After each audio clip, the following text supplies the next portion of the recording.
están? El Consejo Nacional del Ecuador ha decidido proclamar los resultados de las elecciones. Además, explica que existen 2 días para que las organizaciones políticas presenten impugnaciones, esta vez ante el Tribunal Contencioso Electoral. Y pasa por alto las 13.000 actas impugnadas por Revolución Ciudadana.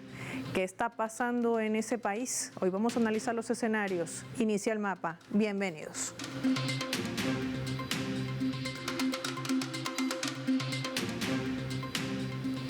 Les proponemos por esta razón revisar las denuncias que ha planteado Revolución Ciudadana. Vamos para ello a extender nuestro mapa mundi. Denuncias de fraude electoral. Vamos a identificar a esta nación suramericana y lo vamos a hacer con los colores de su bandera. Hay un informe que ha elaborado el equipo multidisciplinario de expertos internacionales que ha planteado una hipótesis de fraude físico en las elecciones presidenciales del Ecuador, donde Daniel Noboa resultó ganador, según ha informado el CNE. Han señalado que este estudio sugiere que se pudo haber manipulado el voto mediante un mecanismo de transferencia de tinta, afectando sistemáticamente los resultados a favor de Noboa. Esta hipótesis se basa en la combinación de factores técnicos, políticos y logísticos que habrían facilitado un fraude sofisticado, centrado en el diseño de la papeleta, el tipo de tinta utilizada y el control sobre materiales electorales. El contexto electoral marcado por el control del aparato estatal por parte de Noboa, incluyendo a las Fuerzas Armadas y el Consejo Nacional Electoral, y la declaración de un estado de excepción previo al desarrollo de las elecciones habría creado un escenario propicio para la manipulación, la concentración del armado de los kits electorales en una única empresa privada, bajo supervisión militar, y la prohibición de fotografiar el voto. Limitaron la fiscalización independiente y la documentación de posibles irregularidades. Además, los resultados oficiales que dieron una victoria a Noboa por más de 11 puntos porcentuales contradicen las encuestas preelectorales que proyectaban una victoria o empate técnico para la candidata a Revolución Ciudadana, Luisa González. Otras le daban una victoria bastante amplia. Vamos a sumar también los datos de esta hipótesis de fraude, que además están señaladas en las 13.000 actas que ha planteado también Revolución Ciudadana ante el Consejo Nacional Electoral. Se centra en la transferencia de tinta entre las opciones de voto al doblar la papeleta, utilizando bolígrafos y tintas especiales en papel tratado. La simetría del diseño de la papeleta habría facilitado esta transferencia, permitiendo alterar los resultados sin manipulación masiva de actas o sistemas informáticos. El informe también de la OEA confirmaba la transferencia de tinta, aunque no la calificó como fraude. También se argumenta que mientras González solo sumó alrededor de 172.000 votos adicionales en comparación con la primera ronda, Noboa aumentó 1.13 millones, a pesar de que ambos candidatos estaban prácticamente empatados de manera inicial y que además González había logrado lo impensable, alianzas con otras fuerzas políticas que decidieron hacerle frente al candidato presidente de ADN. La segunda vuelta electoral, celebrada el 13 de abril, transcurrió con una alta participación, 83.76%. La viabilidad del mecanismo radica en controles de puntos críticos como la confección de papeletas, suministro de bolígrafos, distribución y armado de kits electorales, todos bajo dominio oficialista. El informe concluye que esta hipótesis de fraude físico es verosímil y técnicamente factible, basada en elementos materiales observables y resultados electorales anómalos. Se ha solicitado ya una investigación independiente, nacional o internacional, para auditar el material electoral y determinar si hubo una operación sistemática que había alterado o no los resultados de estas elecciones. Lo que se sabe hoy es que el CNE ha decidido pasar por alto las 13.000 impugnaciones de actas que ha presentado Revolución Ciudadana y decide proclamar los resultados. Y le da 2 días a Revolución Ciudadana o cualquier otra fuerza política para que plantee una impugnación, esta vez ante el Tribunal Contencioso Electoral. De esto y más vamos a hablar con nuestros invitados.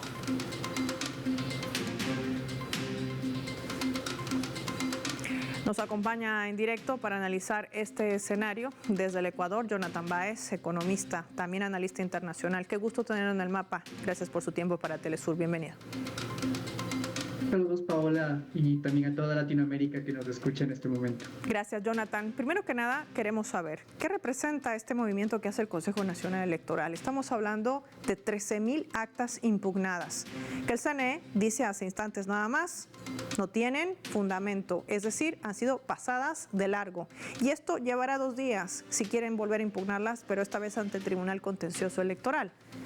¿En qué contexto se da todo esto en medio de las denuncias de fraude y cuando inclusive la propia OEA y los observadores internacionales ya habían señalado que habían irregularidades durante el balotaje? Bueno, nosotros podemos comprender este proceso, ¿no?, que se ha llevado de manera tan irregular como tú mismo lo mencionas, Paola, debido a todo el contexto de quiénes son las autoridades que están encargadas de vigilar que el proceso se lleve a cabo de la manera más transparente posible. Y esto nos lleva a pensar qué es lo que pasó en el Ecuador en años atrás, específicamente con el gobierno de Lenín Moreno, que en el año 2018, a inicios de este año, pues emprende una consulta popular en el que elige un Consejo de Participación Ciudadana, que es la institución encargada de nombrar a las instituciones del Estado, y pues básicamente implementa un cambio total en todas las instituciones que tienen que de alguna manera equilibrar el peso que tiene el Ejecutivo en las funciones pues estatales, en los poderes estatales, ¿no? Entonces, bajo el mandato de Trujillo, básicamente se cambian a partir de este Consejo de Participación Ciudadana transitorio alrededor de 12 instituciones públicas, 43 autoridades, en las que están, por supuesto, el Tribunal Contencioso Electoral encargado de verificar todas las violaciones que se realizaron durante el proceso, como el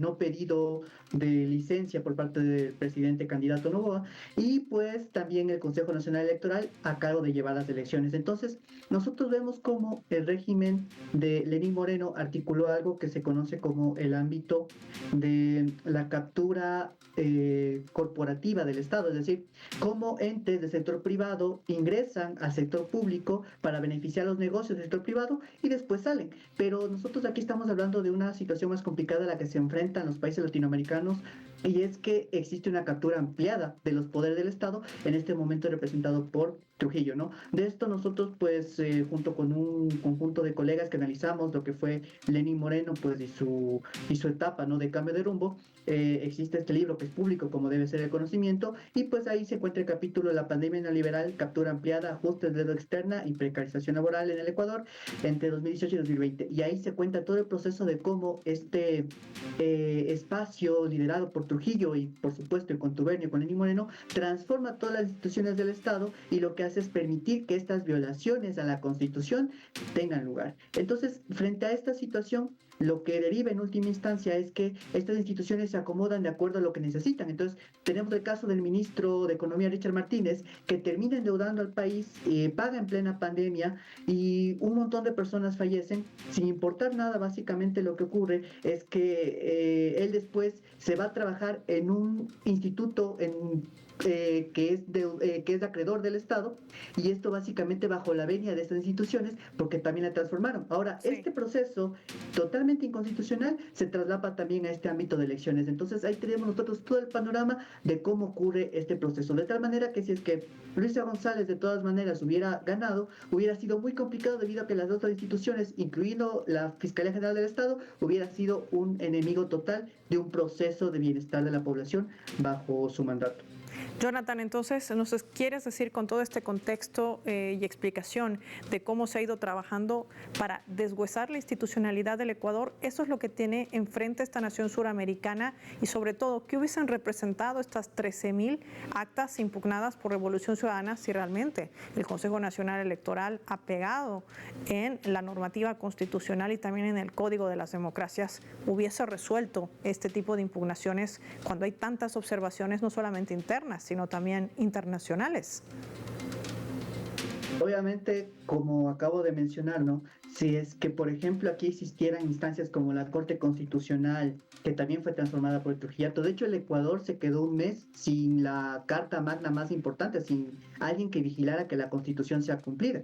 Entonces, si es que vemos esta situación que se ha utilizado a varias instituciones, en lo que incluso yo he utilizado el término desmantelamiento del Estado, pero la palabra más adecuada sería instrumentalización del Estado a favor del mercado. Es decir, poner a la disposición de estas élites depredadoras todas las funciones que el Estado tiene, todos sus poderes, para servir a sus intereses, de tal manera que se queda totalmente infranqueable una posibilidad de alternativa popular que trate de interpelar estos procesos, en este caso por la vía electoral. Entonces nosotros tenemos aquí una situación muy complicada en el país, en el que todas las instituciones fueron cooptadas por estos poderes, y el desenlace final es que ni siquiera una vía electoral, que es la vía más legítima, reconocida por las personas, pudo ser interpelada, ¿no? A tal punto en el que, como el reportaje lo señalaba, pues la mayoría de encuestas serias, porque ya vimos lo que pasó también en la primera vuelta con una serie de distorsiones que trataban de darle el triunfo al candidato Noboa en primera vuelta, que no lo hizo,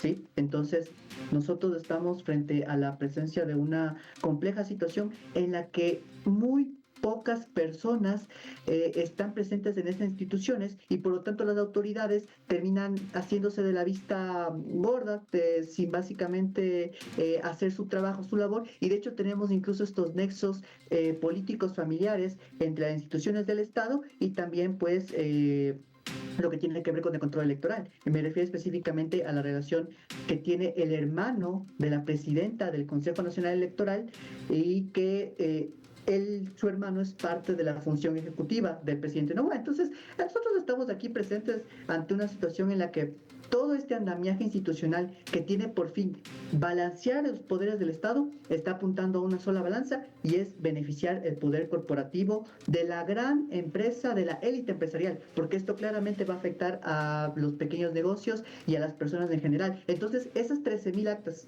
que eran de alguna forma la búsqueda de una alternativa popular, de bienestar, democrática, de terminar con esta situación, o por lo menos en el Ejecutivo, básicamente fue eliminada por esta situación y la serie de inconsistencias que existe a partir de este triunfo tan, entre comillas, holgado que tiene el presidente Noboa. Ahí está todo el entramado de estas irregularidades que ha denunciado Revolución Ciudadana, 13,000 actas que el Consejo Nacional Electoral ha decidido no considerarlas porque no tienen sustento, ha señalado su presidenta Diana Tamaint, y con ello también le ha dicho que tiene 2 días ante el Tribunal Contencioso Electoral en medio de las observaciones internacionales y en medio de lo que ya nuestro invitado ha calificado como una instrumentalización del Estado a favor del mercado bajo esos intereses no solamente internos sino también externos que hacen a esta nación suramericana. Gracias, Jonathan Báez, como siempre, por tu tiempo y compartir tu análisis con nuestros televidentes. Marquemos nosotros una pausa y lo hacemos revisando nuestra escala.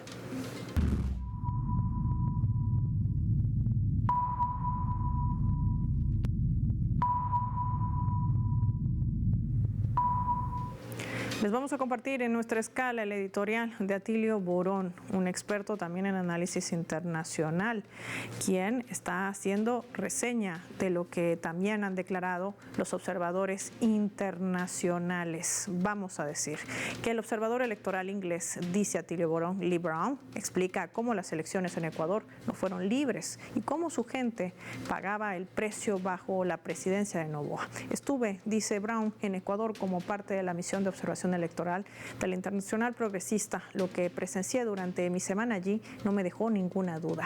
Estas elecciones no fueron ni libres ni justas, comentaba Brown. Además asegura que Ecuador se ha convertido en un caso clásico de lawfare, el uso del poder judicial e institucional por parte de las élites para destruir a los oponentes políticos populares. Una estrategia que ha cobrado relevancia tras su uso en Brasil contra Lula da Silva para impedirle ganar las elecciones presidenciales del 2018 y que el Consejo Nacional Electoral se ha convertido ya en una herramienta política para el gobierno de las élites en lugar de una representación democrática. Les invito a que lo lean. Vamos a marcar nosotros con esto la pausa. Ya volvemos.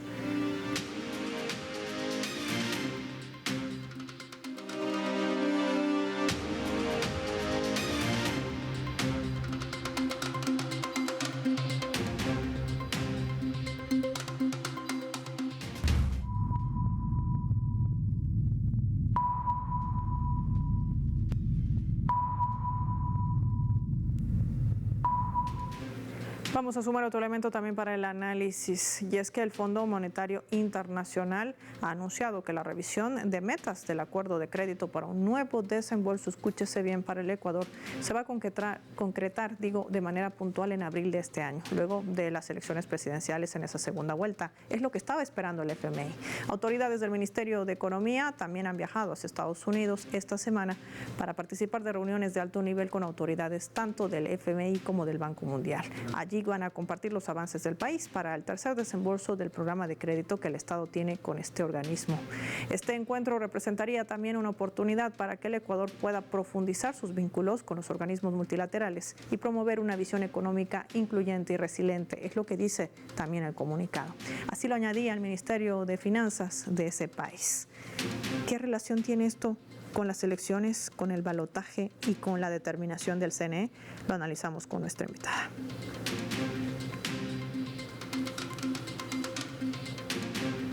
Irene León nos acompaña para analizar este escenario. Irene, qué gusto recibirte. Gracias por tu tiempo para el mapa y gracias por tu tiempo para Telesur. Un saludo, Paola, muy grato estar en el mapa nuevamente, a las órdenes. Gracias, Irene. ¿Qué decir? La presidenta del CNE dice que los resultados están proclamados, son definitivos. Ahora hay 2 días ante el Tribunal Contencioso Electoral. Si no están de acuerdo, porque se han rechazado las 13,000 actas que han sido presentadas por Revolución Ciudadana y que además tenían quizás el aval de observadores internacionales, que ni siquiera el comunicado de la Organización de Estados Americanos le pudo dar la victoria a Daniel Noboa en su comunicado escueto que lanzaba el día de la segunda vuelta. ¿Qué relación tiene todo esto cuando vemos que ya hay tratativas con el Fondo Monetario Internacional, por un lado, y por otro lado, una carrera por reformar la Constitución del Ecuador? ¿Tiene esto relación? Bueno, la presidenta del CNE anunció la victoria de Noboa el día mismo de las elecciones. Incluso en el primer momento de la jornada electoral, ella ya dijo que la victoria sería muy compleja, muy cerrada, antes de que votemos. Bueno, en todo caso, creo que como ustedes mencionaron, todos los indicios de fraude están sobre la mesa. La observación, incluida aquella de la OEA, han señalado, por ejemplo, esta historia de la tinta de las papeletas, la OEA.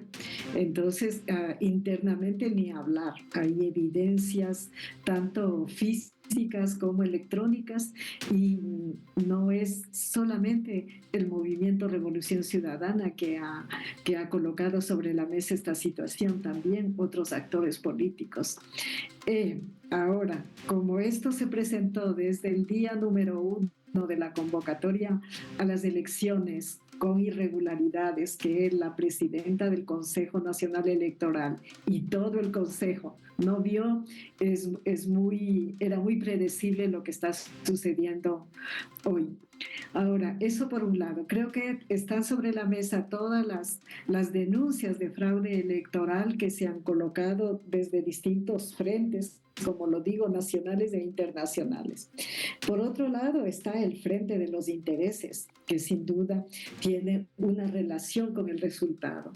Y ahí mencionabas lo del desembolso de un tramo, de un préstamo del Fondo Monetario Internacional, y si bien no podemos decir tienen una relación directa con el fraude ni están relacionados a priori, sí hay que decir que el Fondo Monetario Internacional siempre utiliza el endeudamiento como un mecanismo para aplicar sus medidas de achicamiento del Estado y protagonismo del sector privado. Y en eso coincide con la propuesta económica de Daniel Noboa, que es una propuesta bastante anarcocapitalista que propende a la utilización del Estado para los fines del mercado y por tanto eso sí coincide con el Fondo Monetario Internacional.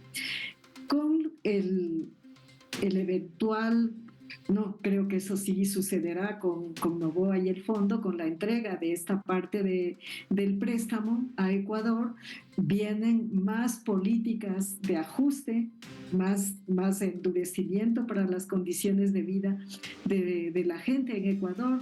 Por ejemplo, está sobre la mesa el retiro de los subsidios a los combustibles. No olvidemos que en Ecuador prácticamente todos los años hay movilizaciones populares defendiendo el mantenimiento de esos subsidios, porque de eso depende la supervivencia de las clases populares principalmente. Entonces vienen medidas como esa, vienen cambios en la fiscalidad, ajustes en los impuestos, en fin, achicar aún más todo lo que ya no existe prácticamente en Ecuador porque el Estado ha sido desmantelado en este tiempo. Entonces, en eso ahí podemos hablar de una gran coincidencia. Sí. Por otro lado, mencionabas también la convocatoria a una constituyente que ha colocado ese argumento de Noboa. Y ahí obviamente se nota un gran interés en que el Estado no solo se achique, sino que desaparezca y que la Constitución sea reducida a un mínimo. Pero paso por paso, por ahora creo que en la agenda nacional hay dos puntos que están sobre la mesa. El uno es la demanda de que haya claridad en el resultado electoral y el otro es de que se levante el estado de emergencia permanente que conculca los derechos fundamentales de las personas, sí, Irene, incluido el derecho a asociación. Irene, antes de entablar contacto contigo, ya hablaba la presidenta del CNE, Diana Tamaint, y decía que los resultados son oficiales. Proclamaba una vez más la victoria de Daniel Noboa. También decía que las 13.000 actas presentadas por Revolución Ciudadana estaban inconsistentes. Es decir, lo que queda son 2 días ante el Tribunal Contencioso Electoral. ¿Qué esperar entonces de esta otra instancia cuando tú nos dices que hay un desmantelamiento institucional del Estado en el Ecuador? Justamente decía, era predecible que la presidenta del CNE diga eso y sería una gran sorpresa nacional e internacional que el Tribunal Contencioso Electoral diga algo diferente. Hemos visto, como dije, del día 1 hasta ahora que estamos en una situación postelectoral, una falta de responsabilidad de la institucionalidad electoral. Desde el primer día no se señalaron las irregularidades, allá hasta ahora no se quiere hacer eso. Entonces, no esperamos gran cosa del Tribunal Contencioso Electoral. No obstante, creo que hay que dejar claro que hubo irregularidades, que siguen presentes esas irregularidades y que en esas condiciones la legitimidad del presidente Noboa es muy, muy pequeña, ausente, diría yo. Ahora, cuando tú nos señalas esto, también viene otro escenario, que es quizás uno de los más peligrosos que podría enfrentar o que ya enfrenta quizás el Ecuador. Se ha dicho que esta nación ha pasado de ser un país de tránsito de droga a un país de distribución de droga, inclusive con nexos muy liados a Estados Unidos. Tal vez eso responde al hecho de que se quiere entregar Galápagos para la instalación de una base militar y que se confluya también el tráfico de narcotráfico a cerca de 340 kilómetros de este lugar. ¿Qué representa también este movimiento en medio de las denuncias que hacían también otras autoridades de otros países en el mundo? Porque estamos hablando de un delito transnacional. Estamos hablando de un proyecto geoestratégico foráneo, que no es un proyecto ecuatoriano, es el proyecto geoestratégico de Estados Unidos que tiene un plan para el control de todo el Pacífico y también específicamente de la región latinoamericana y del Caribe. Entonces, el proyecto de militarización que incluye acuerdos militares, que incluye adicionalmente el desarrollo de estas infraestructuras como la que están propuestas en Galápagos y en Manta, están vinculados muy cercana y muy directamente a los intereses de Estados Unidos en la región. Y sin duda también tienen que ver con las dinámicas de los capitales ilícitos y del narcotráfico, que en el caso de Ecuador actúan en las instituciones, es decir, como tú decías, el tráfico de la droga en Ecuador, que no es un país productor, es un país que distribuye. Entonces el punto de salida es el sector exportador, y ese sector exportador no está siendo ni tocado ni nombrado por ninguna de las estrategias ni de militarización, ni de control antidrogas, ni en el estado en el conflicto armado interno que ha declarado Noboa, en ningún escenario. Asimismo, Ecuador es un país dolarizado y sabemos que buena parte de los intereses de de los capitales ilícitos es el lavado, y eso fluye en el sistema financiero, que es otro sector que tampoco ha sido tocado en ninguna de las estrategias que coloca Noboa, y tampoco en la otra agenda en la que estamos nombrando. Si bien la estrategia nacional como la internacional confluyen en el alivio de luchar contra los capitales ilícitos y el narcotráfico para todo lo que está sucediendo. Pero como digo, los sectores clave en esas dinámicas no han sido tocados. Los que están siendo tocados son los sectores empobrecidos, que están siendo afectados por una represión y una militarización muy, muy dura. Quiero agradecer como siempre a Irene León por colocar los puntos sobre las IES y poder entender también lo que está en juego en esta nación suramericana que enfrenta este desguace institucional y que ratifica los intereses también de Estados Unidos dentro de esta nación para apoderarse de toda la región. A ello se debe la instalación también de bases militares que forman parte, por cierto, de los acuerdos de la permanencia de militares estadounidenses en territorio ecuatoriano con absoluta impunidad. Gracias, Irene, por su tiempo para el Mapa de Telesur. Finalizamos el programa y lo hacemos revisando nuestro vector.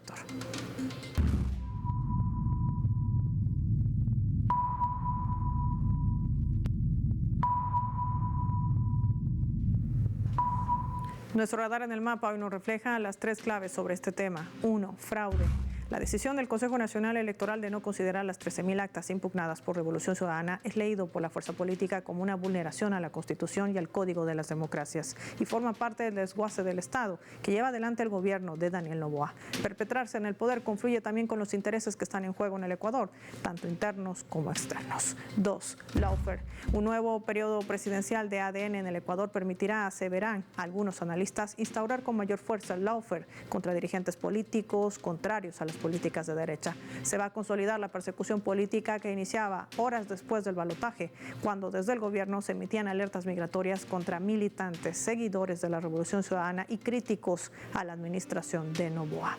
3. Narcotráfico. Ecuador dejó de ser un país de tránsito a una nación de distribución de droga. A eso respondería la presencia de fuerzas militares estadounidenses, incluso de instalar una base militar en los Galápagos, de donde los últimos informes señalan que se está traficando droga a 200 millas. Estamos hablando a 320 kilómetros de la costa, justo al lado de los límites de la zona económica exclusiva de Galápagos en alta mar.